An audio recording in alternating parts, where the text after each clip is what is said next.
Thanks for listening to Podcasting by Brett Thomas. I'm very lucky today because I have a very funny and awesome guest, John Armstrong. He headlines Hilarities and just headlines all the clubs in Ohio, and he just goes on the road and performs a I'm lot. trying to get out on the road. Just Brett's embellishing a bit, but yes, thank you so much. I've been wanting to do this for a minute, Brett. I peep you on the internet. I love this Thank thing, you. dude. Me and Brett started around the same time, so we're like kindred spirits. Yep. We started at the Funny Stop, and which is no more. But I mean, I hear things, so fingers crossed.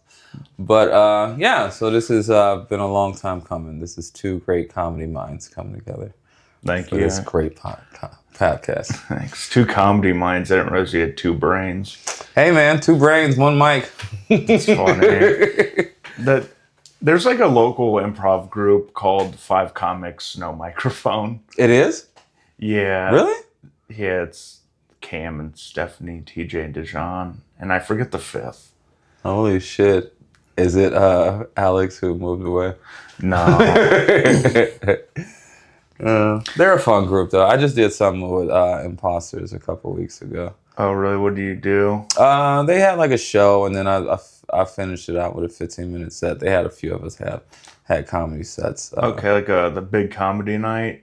No, it was an improv night with a Okay. sprinkling of comedy. But after the show, they had another show that I had done before, where it's like a improv like contest type of deal. So, but I wasn't on that one. But it was a good time. I like imposter. I'm a whore for a stage. I like to be anywhere performing. Me too. I think about that all the time, about like how like it's like weird because like I don't feel like I'm competing with anybody, but like everyone's trying to get spots. You know what I mean? There's a lot of spots to go around, but then there's a lot of comics. Know who you're competing with? Yeah, Yourself. that's true. Yeah,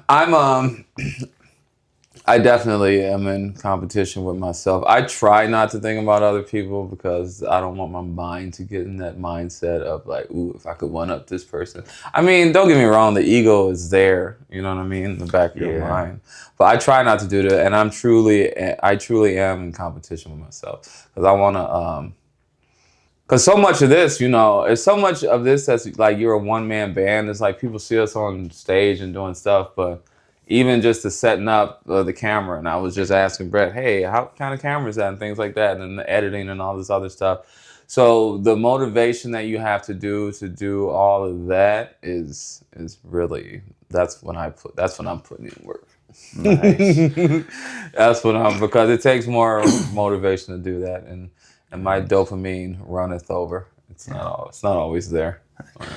So I really love your stand-up because I know you write, but one of the things is like you can go up there and you just go like on a tangent. And ever since you started, like you've always have like, I mean, you're funny, but you've also had very good like premises. Like you're very good at comparing things and making a joke out of it. Thanks, man. Like I remember you had a school shooting joke about how they couldn't even bring peanuts in the school, but they bring in guns. I forgot all about that. Yeah. It's so America being America, those school shooting jokes are evergreen. You can break them out once every few months. Yeah. Oh my God, I forgot all about that. I wish I would have recorded that. Yeah. What is it? She should get a gun made out of nuts or something. Yeah. You can't even sneak a peanut into the school. Yeah. Well, that joke came about because so my kids, it might have been Halloween, but it's always an excuse to have some party and dad, we need, candy. Yeah. And shit. And this was when they were younger too. They're teenagers now, but when they were like in elementary. So it was one of those bring candy to school days. And me wanting to be cool dad, I'm like, because I remember like growing up poor, it was either you didn't have money to bring anything, so that was embarrassing. Yeah. Or if you did, it was some shitty suck on sweet tart or something. So I was like, I'm doing Snickers and Reese's, and I'm doing full because I'm gonna be the cool one. And then my daughter's like, Dad, you can't bring anything with peanuts in. I was like, why? She's like, because of allergies. And I turned into like boomer dad, like back in my day, people didn't have allergies like this, right? So that's how that peanut joke came about. That's so funny. Because that was just so weird to me. I was like, wow, not at all. Y'all can't have none of that at all. She was like, nope. I was like, that was my time to be to overcompensate. Damn, that like takes out a lot of the candy bars. The good ones. Yeah. It's like what? It's okay. All right. Really quick. So if we're doing candy bars without any nuts, I mean, yeah. What's the one with just the chocolate and the nougat? Three Musketeers. Yeah. That sucks. Nobody wants. It's a dick with Snickers. Yeah. That's so funny. That's so true. It's a eunuch. What are you here for? What's another one?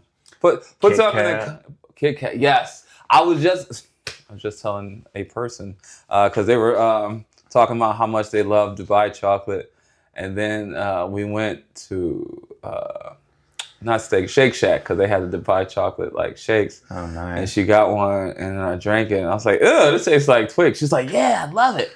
No, Kit Kat. She's like, "This tastes like Kit Kat. I love it." I was like, "I hate Kit Kat." You know, and I like pistachio, like, cause I guess they use that on the Dubai, but something about that wafery, crunchy, I don't like that. Yeah. It might be more the texture. Yeah, I like it. I mean, you got Special Dark and Hershey's. A lot of people say it tastes like wax, but I like it. People say that Twizzlers taste like wax, and I love Twizzlers. Makes sense. Oh god! When I ate Twizzlers, I would look at that as like I'm dieting, like it's a low, like there's barely any sugar. Yeah, I mean, you couldn't eat a bunch of them and not feel lethargic. Yeah, dude, it's like a cherry farted on a piece of wax. That's so funny. A cherry farted on a candle, and I get to chew on it. Yeah, so those are the only ones. It's got to be another one. America in the comments. Candy bars, no nuts. That actually tastes good. I think that's it. Twix, Three Musketeers, Kit Kat. Crunch? Oh, what? Like a Nestle Crunch bar? Yeah. With the Rice Krispies in it? I forgot those existed. Do you know what's better than a Nestle Crunch bar is the Bunch of Crunch. Like you get at the movie theater. I don't even know what those are. What is that? They instead of like making it into a bar, they just take the rices and pour chocolate. And Oh shit! Yeah. Oops, all crunch berries. Yeah, those are good. Oh man, see certain shit like that I can't even have because I have a rule where I can't buy certain shit because I don't have self control, especially at night. In the daytime, I'm pretty disciplined. Yeah. But at night when it's dark and I'm just staring at the screen, my roommate brought home some Girl Scout cookies, and oh my god, Those cookies are so good. oh my god, Samoas, They're the best. Samoas. Do you know I think it's like evil? It's like, have you noticed stores started making copycat Girl Scout cookies? Oh, well, I would imagine. I did see one where a Girl Scout, they set up outside of a dispensary. I don't know how true this was. It was on Instagram. Yeah. But yeah. That's awesome. Yeah, dude. I felt like it's funny because like Did you eat the knockoff ones? You did. You did. All right. Okay. So let's do it. How was it? Not as good. Could you do the Pepsi challenge? Like if you couldn't see and somebody gave you like a Samoa or a Thin Mint, would you be like, hey, this isn't? Could you tell? Okay. I could. The Girl Scouts, whatever they're doing over there is so much better, even though I'm a hypocrite. But I don't buy them anymore. But like I remember one time I was buying a box of like Girl Scout cookies. I was buying like a few, and then like the little girl's like, "Do you want change, mister?" And it's like, no, it's like, they're like too sweet. You know what I mean? Like the little kids, they get you. The Boy Scouts, their products are garbage. Really? They sell popcorn and syrup. Ugh. Yeah. Ugh. Like whose idea was that? I don't know. Like the Girl Scouts beat the crap out of them and like snacks. I guess those Scoutmasters were too busy Yeah. abusing those young boys, coming up with recipes. Recipes are for gays. Now let's go in this cabin, young boys. And I'm not equating gayness with pedophilia. That went off the rails. No, I get what you mean. But like, I feel like if they had like better products, like people would look past like what's. Oh yeah. Like, you know what I mean? It's like R. Kelly. You got a good enough product, people would look past a lot of fucked up shit. Like if the Boy Scouts had beef jerky. Then that's on brand. Yeah. That's on brand. Yeah. In the same way, like, the girls don't make the cookies, but there's this insinuation of a Yeah. home ec type of situation. Yeah. So you could do the same thing with the boys. Like, hey, we're out here drying meat while we're by the fire outside. I had a joke for a minute that I was doing. I might try to revisit that. You ever do a joke and put it down and then come back like years later? Yeah. It was one when I was growing up. My mother, like, I was the youngest of 3, and I had 2 older sisters, and my mom was divorced. So I'm the only boy. So she always made it a point to try to positive male role models and all this other shit. But when you're a kid, you're just annoyed because your mom's just putting you in these fucking programs. And as I grow up and realize how neurospicy I am, I'm like, just my ADHD, autism brain just didn't structure in people. Get away from me. So I'm in the Boy Scouts growing up in Cleveland in the hood. So we're all poor. So, and the only way I even got a full uniform is because I think either my dad's stepdad or godmother, it was always a combination of these people helping us out. But I was able to get the full uniform, and I was the only one that had the full uniform. So I had the blue button-up shirt, the pants, I had the handkerchief, and then the thing that you scoop on, and the handkerchief, and then slowly getting the badges. And everybody else had a piece of everything. One guy had pants, one guy had the shirt, but he had jeans. Another guy just had the handkerchief. It was so bootleg. And we never did anything. Like, we would meet at the church. It was this church, shout out 89th Cedar, Cleveland. But we would meet at Antioch Church, and we would just go there, and we would like paint and do just... Yeah. But there was no outside. I think we tried to go camping once. I think we drove somewhere and something happened and we just... What happened? I don't even remember, dude. I was so young, man. But it was just like... I used to hate all that shit, dude. I might do a joke about this. Because I told you, I tried to... Because my mom always put us in shit. She put us in this day program. I remember it was day camp. We had a few day camps. Day camp is fucking... horrible, dude. It was such torture. Like, oh my... Because as a kid, like, I was such an introvert. I was just happy. Either let me go outside with my couple friends, or my cousin would come over because we're like brothers, or lock me in the room with my He-Man and Thundercats, dude. Yeah. But she's like, no, you need to be out with people who are going to kick your ass as soon as I leave the room. Because I was like little and... I didn't realize it. This is all stuff you probably know this too. Like everything that makes us funny, like that makes us good comedians. Yeah. But it was like going through this shit test of a childhood that made me that way. Of just being in these awkward ass positions, and I'm just in this day camp, and I'm little, and it's day camp in the hood, so everybody's like, who the fuck is this? Everybody want to fuck with me, and I'm just like, dude, I'm here because my mother told me. I don't want to get beat up. I'm so glad school is over and I'm not getting beat up. And now she rolled me in something in summer just so I could get my ass beat indoors some more. Like, can I go home, please? That's so funny. It's so true, though, dude. She seems like a nice lady. She's a wonderful woman, the best woman. But I'm sure she saw that in me, like that softness. So I'm sure she was trying to, maybe they didn't know what, anxiety and neurodivergence was back then. They just he just needed his ass kicked. Yeah. So that was camp. Sorry, that went off the rails. No, that was awesome. That was really funny. I'm really glad you went into that. That's it's very awesome. Yeah, I'm glad I revisit that on stage, America. Maybe we'll get to see that in full form. Hopefully, I bet it will. But yeah, it was just so many of those awkward situations of just her trying to this will be great for you. And I'm just dying inside of fucking, oh God, can I go home? Yeah, like when I was 13, I hung out with a 40-year-old man. And I would stay the night at his house and shit. You're like Marty McFly and Doc. Where's the time machine? Marty!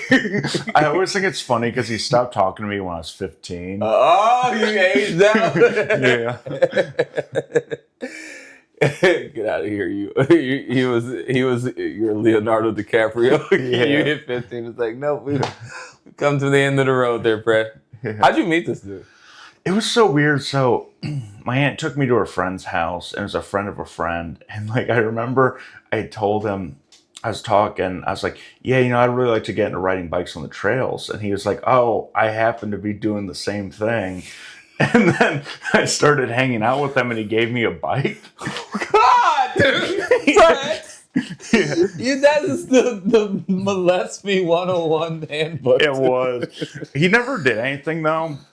I've But got a bike. Let me go to my white van and get it out. It's right next to the candy. The Yeah. kind you like. Yeah. Oh, Dude. God, Dude, it was like crazy. Like he'd go to the mall and buy me clothes and shit. Oh, my God. And he would I don't know. America.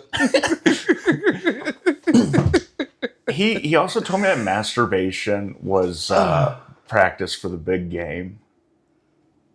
Are you serious? I swear to God. The big game. My God. And he was in his 40s and he lived at his parents' house. Oh, my God. And he had bunk beds.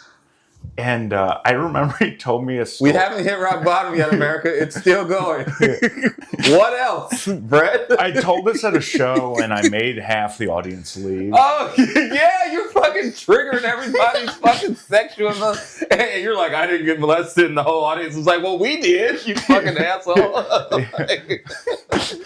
But he did, like, I was on the top bunk and he was on the bottom and he did play with himself. Oh, my God. Yeah, he was just waiting. You were his tantric sex just edging him. He had like pictures of you like, "Arr, arr," and you show up at the door. He goes, "Hi, Brett.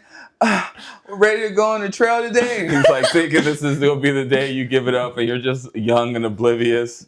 And he's like, "Oh God, if this guy hits 15, he's gonna age out." Then you turn 15. You're like, "What are we gonna do today?" He's like, "Nothing, you fucking bitch," and then slam the door in your face. And you're like, "What was that all about?" Oh. In my 13-year-old mind, though, and even up until like a couple years ago, until I met my wife, I'd tell him, like, yeah, I felt bad because I feel like I was using him because he'd buy me clothes, he bought an Xbox, and he'd pick out the games. No, you were the little bit that balanced the universe out from all those guys that are in therapy right now. Yeah. It was like that one Jason Sudeikis movie where they're selling weed, and it's the one instance where like, you're getting this much money, you're getting this much money, you're getting it. Then the one guy's like, you guys are getting paid. Oh yeah. And then like once all the boys find out about each other, then they find out all the gifts you got. Like, wait, you got gifts? Yeah. All we got was a mouthful of dick. Dude, he was like crazy. Like I remember I had like a special needs aunt. I still do. And then like a cousin one time he took us to dinner and he's like telling, and like the one time he told me too that like women are lucky because men only have their hands, but like women have cucumbers and carrots. I was like 13. More red flags than a Chinese parade. That is, you know what? If you're creative, you don't have to just have a hand. I mean, Yeah. there are things made of flesh in the grocery store if you want to get gross. That's would be a hell of a way to tell your doctor how you got salmonella in your dick. How'd it get in your dick hole? My sister, I never watched it, but my sister used to tell me about this show that used to come on, I think it was TLC, Sex Sent Me to the ER. Oh yeah. And it was just all these just random weird things. The one thing I did learn is if you're going to shove a Coke bottle in an orifice, do not shove it open side first, because as you pull it out, it's going to create a suction. And it can get stuck there, and it can break while it's in the orifice. Oh my God, that sounds painful. Very painful. And again, explaining that in the ER, that'd be a bitch. It's funny. This podcast is going to be banned in 20 countries. It will be. But it's going to be like a snuff film. It's going to be available on the dark web. When we blow up, they go find it. Oh my God, it's Fred Thomas and John Armstrong. Yeah. Ow! Oh, you okay? You okay? There's a wall here, America. It just hit me. Yeah. I don't know. I did Boy Scouts. I was doing a joke for a minute. I did another thing my mom signed me up for was the Big Brothers and Big Sisters thing. Oh, nice. That was horrible too, dude. I just wanted to be left alone, man. Like, God bless her heart, man. Like, just trying to get me involved in stuff. Like, and when adults are like, when they're trying to get you to do something, and then like you're kind of like no, and then they give you the whole yeah, you feel like this now, but when you get older, you're gonna be. Yeah. I'm older, and I'm still, you know what I mean? Like there's Yeah. no like, oh man, I wish I could have like. Even like 'cause I didn't technically finish school. I left and went to Job Corps and I got my GED. So I still got like the equivalent, but I always just got in trouble. I just had trouble focusing. But I was always smart. You know what I mean? I wasn't stupid. But people were like, I don't know, you might regret not walking down with your cap and gown. You're going to regret this. Now I work with so many people in student loan debt.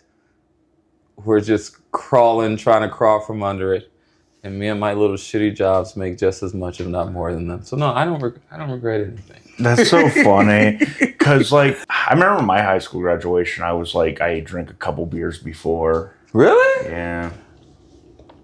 That's funny, dude. Because you barely drink, so especially back then, high school, and you just see you like slam. Like, oh. I drank more in high school than I do now. Wow. When did that happen? So I started drinking when I was like 15 or 16, and I stopped like 3 years ago now. You don't drink at all? No, even like my wife will be like, "Do you want a sip of this?" I'm like, "No, I'm okay, thank you." What happened? Did you just got old, or? It's like it starts a financial thing. Even though like, I'm doing okay, but I just wanted to save some more money because it just adds up. Because it's an easy way to bleed money out. It's like drinking, and then you get food, and then it's like. And then also too, like I don't have like if I was still drinking, I probably wouldn't have time for this podcast because like I'd just be like with work and like and even like comedy, like my comedy was lacking because I'm getting older. I'm not old at all, but as you do get older, you slow down little by little, and I'm definitely not like what I'm like when I was like 20. So like I got and you use it kind of as a release, and then after a while, it becomes that light at the end of the tunnel, and then it's like, what am I doing? Yeah, I feel you on that. Yeah, drinking can definitely slow you down. Do you drink anymore? Or? Yes. I take breaks here and there. You know what I mean? Because being in comedy and my day job, I still bartend, so it's literally around me all the time. And me getting older myself, I definitely need to put the brakes on it. But like I don't know. It is one of those things. I've always been a night person. Yeah. So like it was one of those things when that came around, it really fit. I've been reading up on stuff and I'm in the process of doing a lot of things now. I'm moving, I'm going through some transition, and I got some stuff mentally I'm trying to unpack, you know what I mean? But that was one of the things is the nighttime. I just, like I was saying, I never liked like being in these social situations or being pushed towards people or being in these group things. Yeah. So at night was always, even when I was a kid, I would just be up either on TV or just with my imagination and just. So even as I got into my teenage years and then like you live alone, like, I mean, I wouldn't be at home getting wasted. I remember I literally would buy like this, it wasn't even a full tall can. It was like a little Beck's like pint can. Yeah. But I would get one of those and I was just, my first apartment, and I would just kind of sit there and listen to music, and it was just like, and that became my kind of catharsis for the night, just kind of a release. So the alcohol is great, but I just love a nice still, like even it's starting to get warm. It's April now. It's starting to get warm, and just last night was like that. And I was talking to somebody, and I needed to get out of the house, and I ended up walking, because I live downtown, so I ended up walking to a bar, and they have an outside patio, and just sitting on the patio and just staring off into the distance with a nice cold beer. It's like, nice. That's why even when I take a break, I'll buy non-alcoholic beer, because after a certain point of drinking beer don't really do anything for me. So it's kind of the placebo effect, kind of like diet soda. It's like it's like the placebo. You know what I mean? It's like my body. I take a few gulps, you get a little belch out, and then you kind of exhale, and you're like, and think about the day. You know what I mean? It's funny. Yeah. Still smoking that pot though.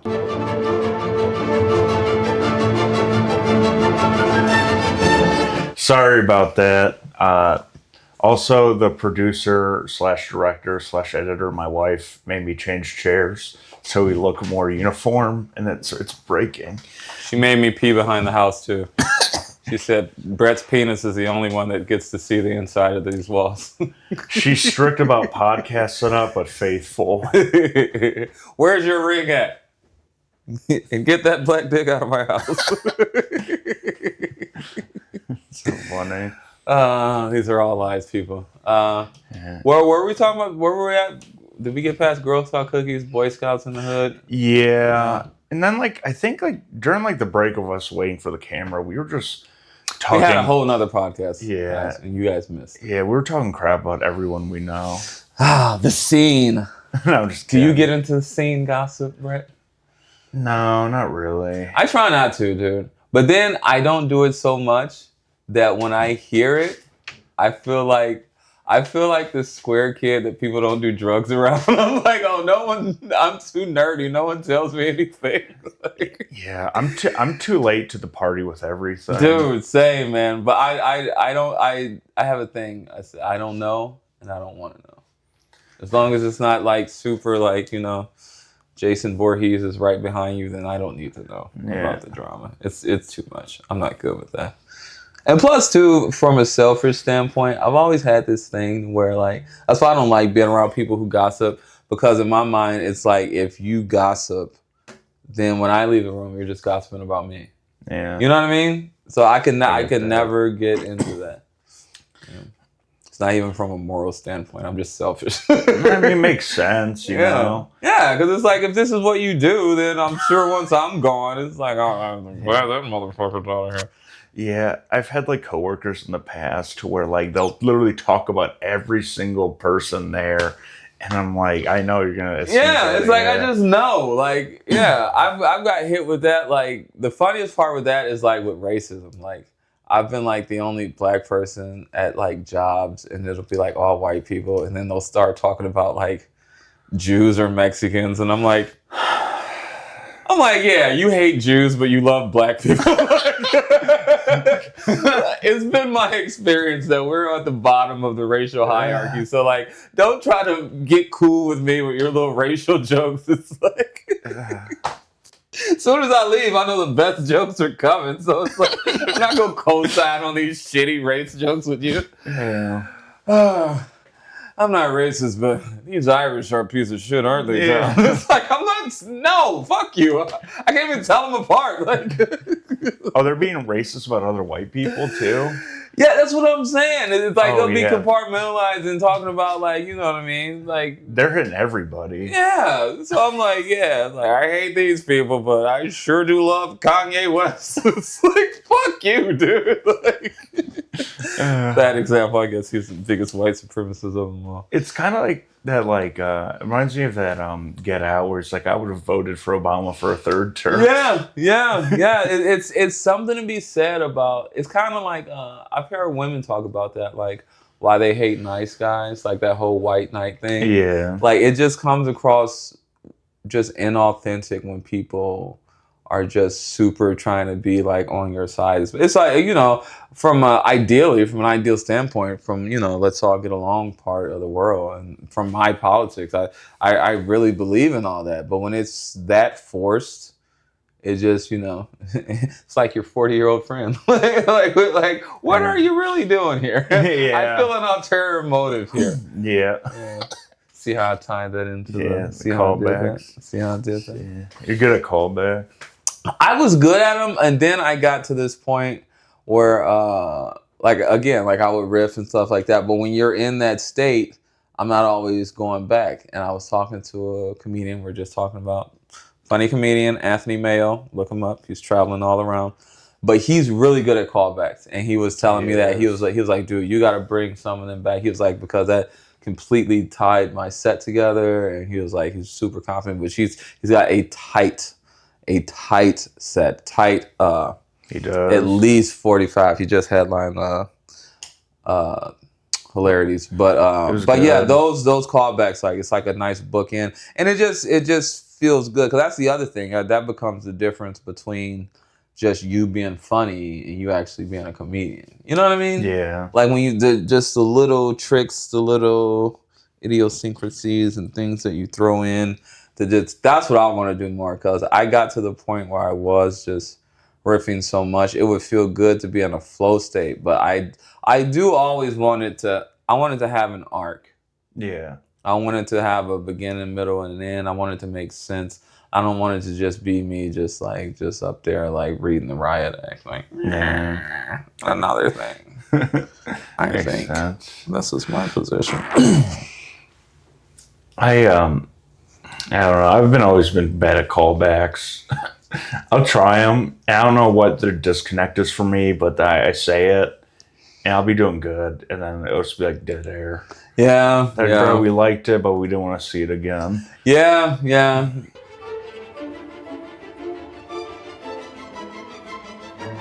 My wife didn't like the jokes we made about her, so she made me sit on the floor.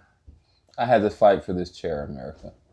So Yeah. now although it feels more like a cuck chair at this point, but the chair is the chair nonetheless. And now John can use the restroom in our house. Yes, small victories. Yeah.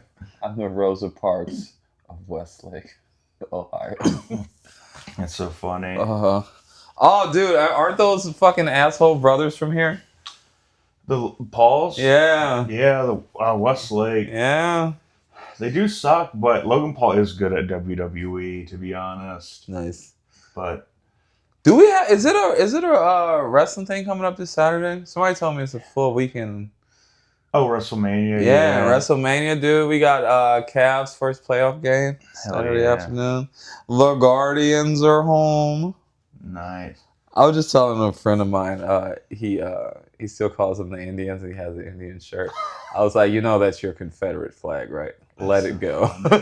Yeah, people I think a little bit of it too is like people don't like change. I know. Ultimately, that's what it is. I don't give people that much grief. If you grew up with that, I know it's a psychological part, but there also is a part where people are like, I don't see what was wrong with it. It was named after Native Americans and they didn't have a problem. I told somebody, I was like, dude, if they had a big old sign with some black ass dude cheesing like the Cleveland Blacks, it would be like, I don't know. They should have never named it that. But again, I don't give people grief for that because change is hard, and I'm going through some changes now, and it sucks. So I get it. It's crazy because the president of the United States said that the Indians should change their name to Redskins. Yeah, I'm like, don't you have other things to do? Yeah. I don't know. Well, he's a very inclusive man. He himself is orange, so I mean, he's all about all the different colors of the rainbow. Yeah, we're at war right now, America.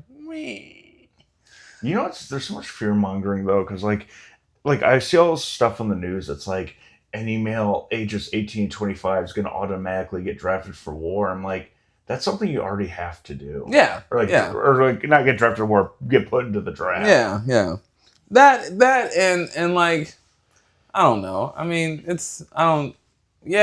we're at war and this is all horrible, but the good thing I would say is none of this is sustainable and something has to change now. This ain't the old days, right? You ain't about to have a bunch of people in the field with muskets like shooting each other.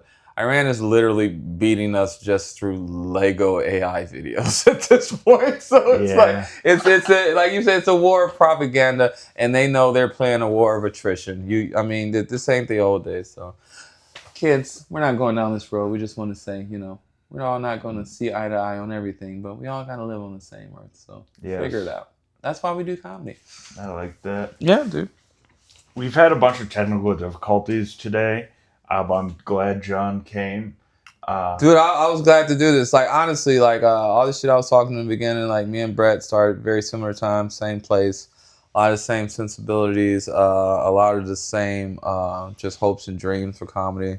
We'll go a little time without seeing each other, but every time we see each other, it's a hug, it's a what are you doing, what jokes are you working on, and it's a genuine place of just mutual respect. Do you remember when I was talking and I was like, we were at Hilarities one time and we were talking about like wanting to do more and wanting to be more. And I was like, well, whenever that happens, we're going to look back at this time. Nice. You know what I mean? Because this is the come up. It And is. right now, it's still. We roof over your head. We're regularly Yeah. working. We're getting paid. Like people, we go out. People recognize us. You know what I mean? I mean, this is our Seinfeld days. You know what I mean? We're Yeah. we're we're guys living in our city and doing comedy. So I try to be glass half full with that. Because trust me, it gets frustrating, dude. It does. Ugh. Ever since I started running a show, even though like I don't run it good, like I don't I take it less personal when a booker doesn't get back to me. I know they're not like I hate Brett. I'm sure some people are, but like most people probably miss the email because they have like Yeah. so many. So I get it. So many people, and people only see this far in front of their face. I mean, if they never, and I get it too, because I've taken the chance on somebody like, yeah, and then they get up there and eat their dick, and it's like you don't even want to be mean to them, but you're like, dude, I'm trying to run a business here, and you're up there talking about. Yeah, I saw like I booked someone for a show and I saw their set and I regretted it. I'd seen him before, but they're like, "That's not like, what are you doing?" Yeah, yeah. That is a weird thing with this is I mean, we all have different approaches to this and it's going to all be through our own personal filters, but sometimes some shit you're like, well, you're not even trying. Yeah, It's like yeah, I remember I was at a show which shall remain nameless with people who shall remain nameless. All good people. Uh but they're doing time. It was like it was one of those shows that gave people the opportunity to really do some time. Like if you've been working, yeah, because I don't know if you guys know out there in America, like as a comic, when you start off, you're doing like 5 to 10 minute spots, and then anything beyond that is like paid gigs, and it's harder and harder to get that. So when you finally get places that let you headline or at least do at least a half hour or more, it's a really good opportunity. So I was on one of those shows and it was letting newer people do opportunities to do like long sets, and then the people just got up and then they just didn't talk about anything, and I was like, well, that's weird. yeah, That's very first date showing up with no money, you know what I mean? It yeah. was just, I don't know, but I mean, if I want to super get in my super analysis bag, I haven't reacted like that, but I have had just fear of everything, fear of failure, fear of success, imposter syndrome, just all the feelings, you know what I mean? Well, you're definitely not an imposter. You're very talented. Dude, you're talented. It's still there though. I mean, it's a Yeah, human thing, and I think that comes from, again, just I I want to talk about this more like just on stage, but like my whole life I've always had like this first day of school feeling. That's what I call it. And it's like I'll be in a situation and then like it seems like everybody's happy, everybody knows each other, everybody's getting along, and I'm just here by myself and I have no idea like where to go, where's my first class, where's this, you know what I mean? That's why I call it yeah, first day of school, because like I had that I think that happened in school and I internalized it so much that it just became a shitty core memory.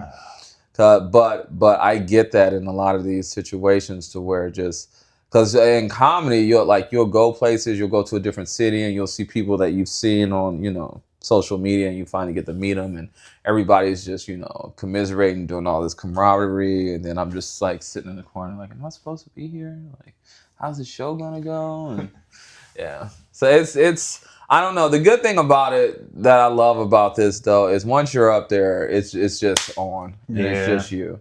Because like people talk about that, like, did you get nervous? I'm like, yeah, fuck yeah. But once you're in it, you can't stop. So yeah.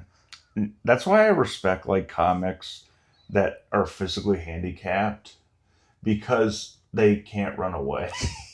Like I know it sounds they came out really fucked up, but like they can't. You know what I mean? Like they're stuck up there. you stay up there, you take your talking to. You quadriplegic fuck. Oh my god, dude! I've seen. Have you ever? I saw a heckle video today on Instagram where this dude actually had somebody come on stage and try to assault him. Have you ever had anything close to that? Like somebody approach the stage or get Oh, in your face on the stage or even try to throw something at you, grab the mic. yeah, and I had this like one guy threaten me. He called me racist, but what I did was not racist. He misinterpreted the joke. Yeah. Tell us what the joke was. So I brought like this was like a long time ago. As an open mic, and I pulled out a white sock. I said, "Hey, I'm touring with somebody, and this is who I'm doing with." And it's like this white sock, and I was doing like bad ventriloquism on purpose, and like this is what happens when Mister Sock meets someone who's a little bit different than him. And I pulled out another sock, and it was a black tube sock, and the white tube sock said the black tube sock, even though we're both different colors, we're all socks. And then the black Cute. sock said, "Yeah, feet stink." And this guy got up and said, "Do you just call black people dirty socks?" And he was there to see like another comic on the show, and he's like, "Sorry, Alex, but I gotta go." It's one thing to like not feel a joke, but then to put everybody on, like, I'm gonna kill the energy of the room. Yeah. I'm But sorry, I can't stand for these offensive sock jokes. and then the guy, I've never really seen him do comedy. He was like, "Yeah, sorry, that was my stepdad." Oh my god, that is very stepdad energy to just be Yeah. constantly disappointed in the young men around you. Yeah. You should have had the black sock be like, "Where all them fat white socks at?" Should I I should have put the black sock back on. Back now, he's cool. And then have another sock that's not black or white. Like, what's this one? Yeah. I don't know. You tell me. Yeah. It's a slightly brown sock. Well, another woman too accused me of being racist and confronted me. And then like this is how like I know I was funny that night because 10 minutes later she comes up to me and was like, "I wish you were back on stage. This woman's not funny." Was this that Don't Tell? No. I remember you telling me. So do you remember that? Like a couple years ago. I remember it was 420 too. It was the one. Somebody. Maybe that wasn't you. It was somebody came up to me and they were just like, "This lady just told me I was." Oh yeah, yeah. That was another comic's mom. Yeah. We're not gonna name names, but yeah. Yeah, like honestly, I wasn't being racist. We were talking about a comic that said the N word on stage who wasn't allowed to say the N word. Yeah. And she was like, "Don't you guys know there's a black woman right here?" Yeah. I tried explaining myself, and the last thing she said to me was, "Fuck you, Ginger."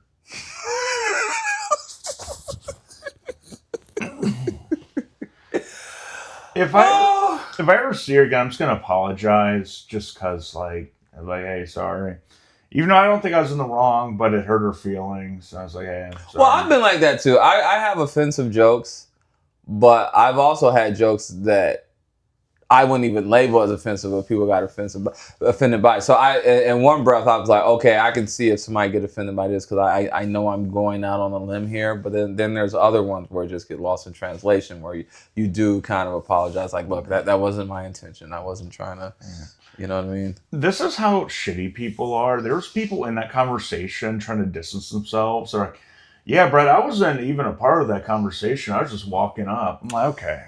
Yeah, that's like some spineless ass shit. It's like stand on what you're doing. It's like I'm not a perfect person, but I also wasn't here to be out to, shit on you or try to take you down the peg or something like that. Yeah.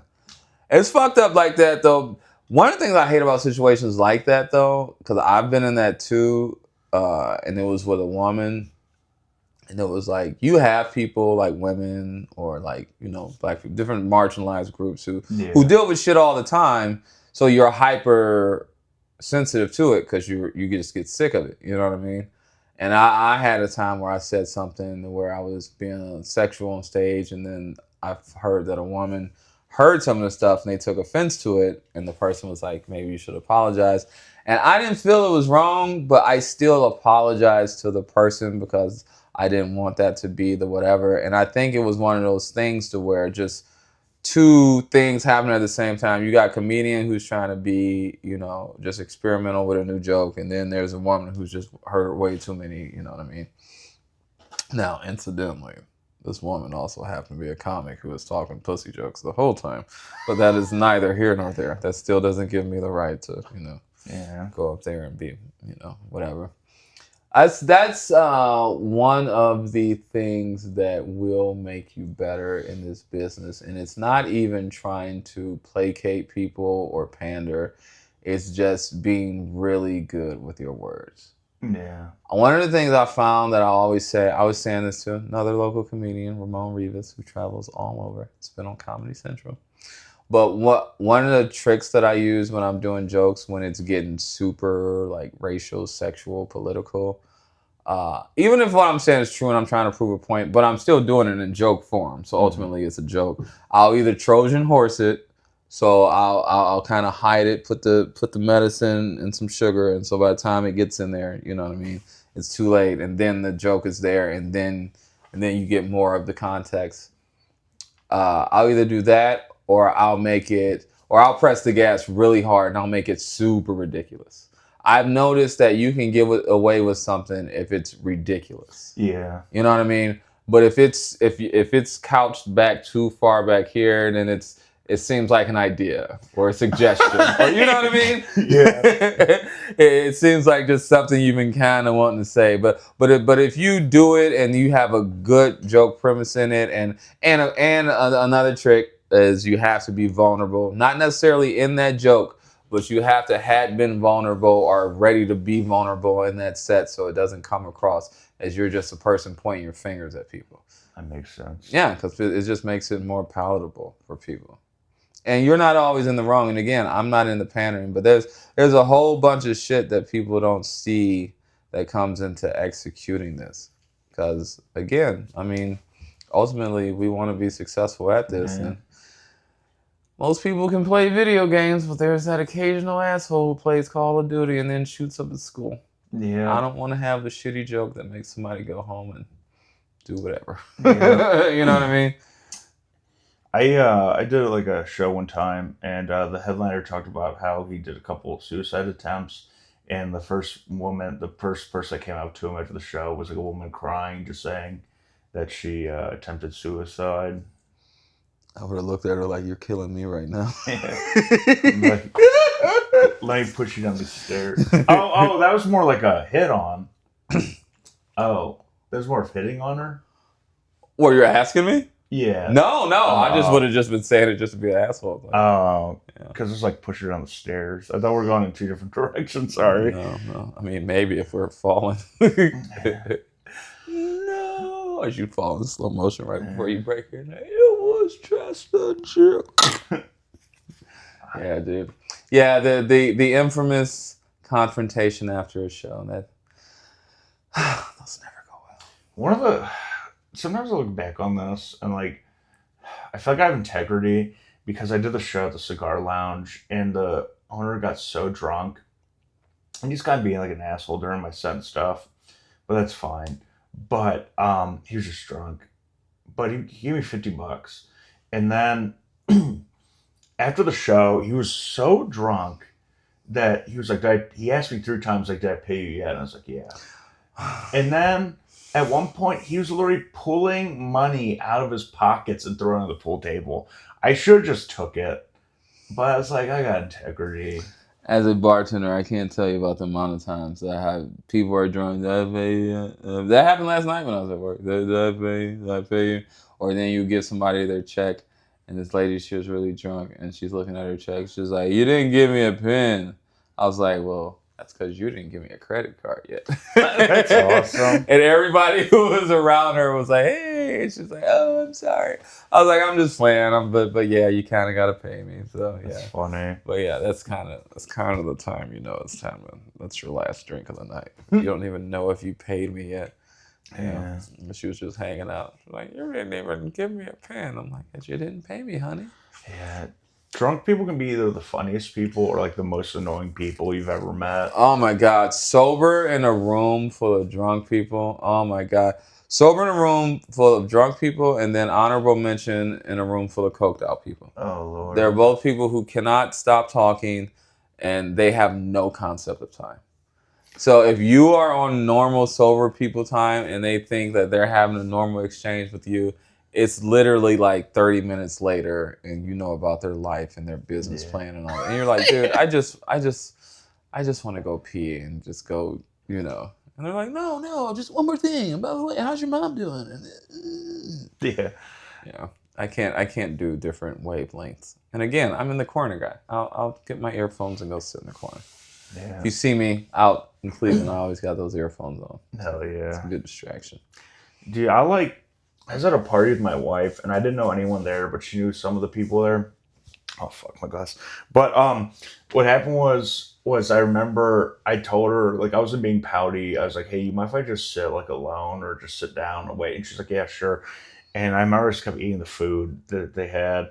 But then like I remember I was sitting there and there's this woman who was also with her partner and she was just sitting there and like her partner was socializing. I asked him like, hey, do you have the Wi-Fi password? And because we're in the basement, and she was like, no. And then I sit back down and she's like, hey, but the owner of the house, she has it. And I was like, okay, thank you. And I sat back down. And then she's like, are you gonna go ask? And I was like, no. And then she got up and then asked the owner of the house, like, hey, could this man get the Wi-Fi password? And then 5 women looked over at me, including my wife. You were like the guy where your wife is shopping and you're just sitting there on like some ottoman inside of Macy's, just Yeah. holding her bags, just waiting. And then like I got into like multiple different conversations though with like different people that like sat on the couches throughout the night. But like I had one guy, he was kind of an asshole, he's like a douche, but like we got talking about jobs and he had like a good paying job and I have like a cemetery job and he's kind of being shitty about it because it doesn't pay as well as his. But and then like we were talking about, he just seemed like annoying. My wife didn't like him either. And then another party, like the He was trying to out funeral guy you? no, well he had like a good paying job. Okay, like he was like an engineer and he was okay. like, I make these caskets. You just put them in the ground. yeah. Well, it wasn't even like sometimes I feel like people are like, oh, they're looking down on me, but no, this guy was, because I told him my job, he's like, I have a bit about it, but he's like, someone's got to do it. And the way he talk about like, cause I think he worked for First Energy. I'm like, oh, are you like one of the people that work on the power lines? He's like, he got offended. Yeah. You know, they make a killing. Yeah, he's like, no, I was one of the people who was part of the bribery that robbed Ohioans out of millions of dollars. Yeah. Yeah. You're giving that energy, corporate douchebag. Yeah, it's so funny. Like bartending, there's so many people like they'll talk to me, and then like I used to get this a little more when I was younger, but like they'll talk to me, and I'm like, oh, you're really smart. Are you in school? Or I'm like, nope. So you're just gonna. It's so funny. But to your point, like your job, like working in the funeral business, like certain jobs you tell people you do, and they just look at you like, well, so what are you gonna do with your life? Yeah. Like, and it's like, fuck you.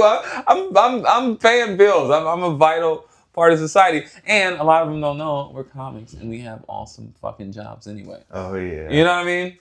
So so it doesn't bother me on so many levels, but that's happened so much that I'm just like, even as a person who talks shit, just in my normal life, I don't know what would compel me to shit on somebody's job in there. You know what I mean? Like, so are you in school?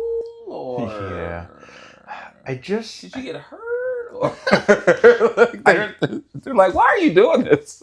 I think there's like, I don't know, it's so true. I hate saying this, but the people that like fuck with other people, like they aren't happy with themselves. Like sometimes sometimes I've caught myself doing that. Like I don't realize I'm doing it. Like I was like unhappy by shitting on someone, whether or not I thought it was a joke. It could come off like I was an asshole. Like looking back, but like yeah, it's so true. Like the shit you learn in elementary school is like true. Like the people that they're just like insecure about themselves. Yeah. Because I noticed the people that like the people that dish it out, they cannot take it. It's crazy. Just And like, they're literally just, it's a lot of projection. yeah. You know what I mean? It's the whole, I hate gay people. Oops, I crashed Grinder. You know what I mean? Like, It's Yeah. always like that. That's why when I see people who are so strongly opposed to something or just strongly, it's like, Yeah. I think women should be in the house and shouldn't have rights. And then turns out, this guy has fake boobs and has a different, Yeah. you know what I mean? Humans are weird like that too. It's always a bunch of projection. If you hate It something, that is. just means you love it. That's why, like, what I've been doing, like the past year is like, if I think, like, if I hate on something too much, or like I hate like a certain trait people do, I'm like, do I do that? I'm just projecting. I was just reading something about that. I've been doing a lot of shadow work, as was it Carl Jung calls it. But yeah, what you hate in people is usually something that you hate inside yourself. And I've heard that since before, but I was like doing it in my brain with like my pet peeves, and a couple of them I was like, like it's human psychology is so weird like that, It dude. is. But the good thing that was alluding to was it was saying I'm not a religious person, but it was like whether you believe in God or the universe or karma, whatever external thing outside of us. It was like that is the universe's way for you to ultimately fix your problem. Like if you keep getting in shitty relationships with intimate people, you know what I mean? Whatever, your thing is, or even relationships with interpersonal relationship with friends. If you keep coming across the same type of shitty people, then the common denominator is you, not that shitty person. Yeah. Like the universe is throwing that shitty person to you to let you know there's something you're doing. You know what I mean? That makes And sense. yeah, well, it took me a while to realize that. I remember I had that revelation when I was younger with dating. I remember I was in my 20s and I had just broke up with this girl, and I'm going on I had just listened to a fresh amount of rap, So I'm like, Yeah. fuck these bitches. And I'm like, bitches, bitches, bitches, bitches, bitches, bitches. And I swear to God, I had like a light bulb moment, and I was just like, why am I attracted to these bitches? And I seriously thought about that. And I was like, yeah, these women I hate can be like bitches so much, but it's like, John, what are you doing that you keep choosing these people? Yeah. It's like you got to take ownership in it. It's like they didn't knock on your door like a fucking Jehovah Witness. You initiated this whole thing. So yeah, it's the universe trying to help you help yourself out, kids. Nice. Yeah. That's why we do comedy, because the universe laughed in my face. Yep. Like, it's hard to trust people who didn't have something go wrong when they were kids. That's like a crazy thing to say. Yeah, well, I mean, pressure makes diamonds. You know what I mean? Yeah. Like, so if you haven't had that much adversity, I mean, Chris Rock had a great joke like that, and it's really pertinent to like people who, if you're like black or even if you're a person who grew up poor, just a person who grew up who wanted their kids to have what they didn't have. And he was talking about that experience as growing up, in Brooklyn, poor black guy, and. I mean, he had a good family, he lived with his mother and father. They provided for him and stuff. But you know what I mean? He got sisters and brothers, and. And so he's like, he's a successful comedian, and he's like, but now my kids are rich kids, and Yeah. I hated rich kids growing up. You know what I mean? So he's like, he's trying to strike a balance so that they have a certain amount of just balance, so that you don't want to make it hard for them, but you do want them to be able to function in life. You don't want them to Yeah. be just this person that's just used to getting everything handed to them. You know what I'm saying? It's all just gimmies. Although I did just recently hear about the rich kid to comedian pipeline. If you scratch a handful of comedians, you'll find out that they're. Oh yeah. I mean, it makes sense because then they have, like, if they have money, they have, like, Yeah, you got time. yeah. And I will say too, some of them are funny too. And I will Yeah. say too, one of the things that made me funny is just like when you just being an incongruence. You know what I mean? And to be rich is, I mean, this is a rich nation, but still, it's an incongruence because most people aren't rich. Yeah. So whenever you're in a situation where things are like this, but your life is like this. You become a fly on the wall, and you get to, just through pattern recognition, you get to see like, oh, this whole thing is incongruent. This is and you can find a lot of jokes in that, And I guess it's better than, being rich and then turning into, some Epstein Island douchebag. Yeah. There's always that. Yeah. That you could go the Jack Harlow way and become the coolest white guy in the room. It's funny. He named his album Monica. I'm not going to elaborate. Use your imagination and slow that word down.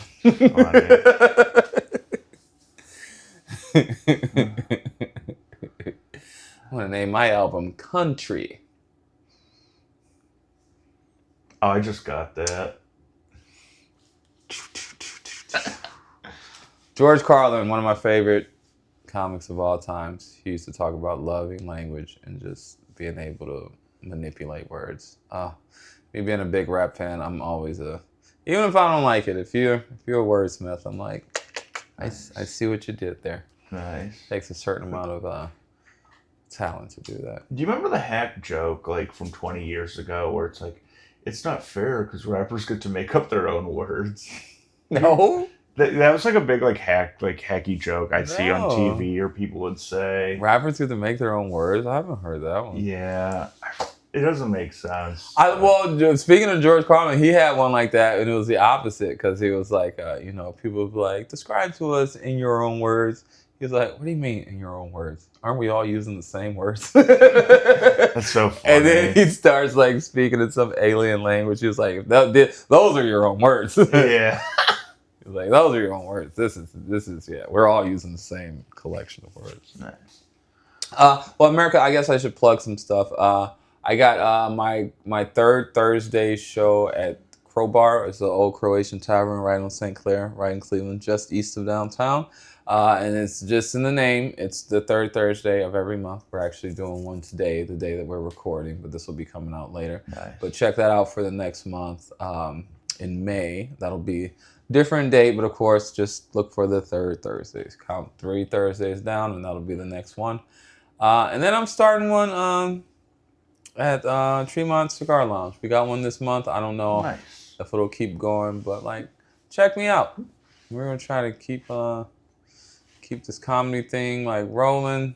I remember I was joking with you. I was like, I want to get to the point where we're running into each other in airports and stuff. That'd be cool. Yeah, dude. Oh, where are you going? Where are you going? Where are you coming from? Hells yeah. What do you got coming up, man? Well, I'm doing Imposters, big comedy night, I believe, May 2nd. And then in June, I'm doing a run of shows. I'm headlining the Church of Satire on June 10th. Then June 12th and 13th, I'm going to be doing the 9:30 shows at the Comedy Studio in Boston. I'm going to try to hook one more date that Sunday. Doing something somewhere. Dude, that's awesome, dude. Thank you. Plug those, man. And then just this podcast. I hope you guys follow, share. If you share a post on social media, that helps me get out to more people. Tremendously. And don't forget to follow John Armstrong. Yes. He's very funny. Well, I mean, the podcast episode's done, so you already know he's funny, but let's hope so. Somebody's at home sitting I didn't laugh once, except that whole chair disappearing thing. That's gonna be the highlight of the. Yeah. Your wife, the director, producer, and editor, is the star, the real star of this show. Shout out to Cassie. Yep, love her. I like her. That'd be inappropriate. You love her too. It's like a friend, Yeah, of course. Love. I get to hug her husband. Hell yeah! Thank you guys for listening. I really appreciate it. I love you. Love you more.